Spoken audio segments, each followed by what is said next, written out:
Hello everyone, आज इस video में ऑर्गेनिक केमिस्ट्री में आपको कार्बन का हाइब्रिडाइजेशन पूछा जाता है। तो उस केस में आप कार्बन का हाइब्रिडाइजेशन बहुत ही कम समय में कैसे निकाल सकते हैं, तो इसके लिए ये तीन बात को आपको ध्यान में रखना है।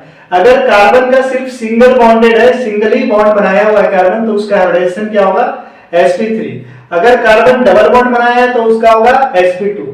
अगर कार्बन दो डबल बॉन्ड बनाया है या फिर एक ट्रिपल बॉन्ड बनाया है तो उस केस में क्या होगा? sp hybridisation. इसको देख करके हम आसानी से क्वेश्चन को जल्दी सॉल्व कर सकते हैं। कार्बन का हाइब्रिडाइजेशन बहुत ही कम समय में आप निकाल सकते हैं। तो इसके लिए क्वेश्चन को हम देख लेते हैं। तो यहाँ पे आपको हर एक कार्बन का हाइब्रिडाइजेशन फाइंड करना है। तो ये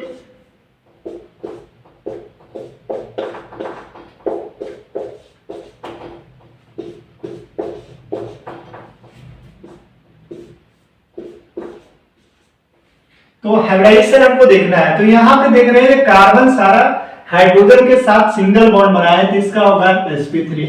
इसका भी क्या होगा? sp3। इसका भी क्या होगा? sp3। इसका भी क्या होगा?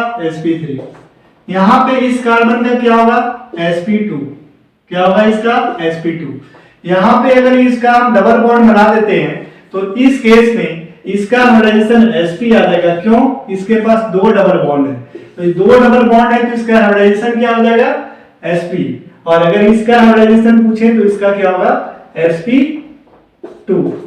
तो इस तरह करके हम कभी भी आपको हाइब्रिडाइजेशन पूछे, जैसे यहाँ पे आपका बेंजीन दिया हुआ है, बेंजीन के केस में आपको हाइब्रिडाइजेशन पूछा गया है कार्बन का, तो सारा कार्बन का हाइब्रिडाइजेशन क्या होगा? sp2। ज्यादा आपको कुछ करना है, डबल बॉन्ड को देखना है, हाइब्रिडाइजेशन बताना है। जैसे यहाँ पे CH3Cl लिखा हुआ है और आपको यहाँ पे इस केस में आपका हाइब्रिडाइजेशन फाइंड करना है, तो इसका क्या होगा? sp।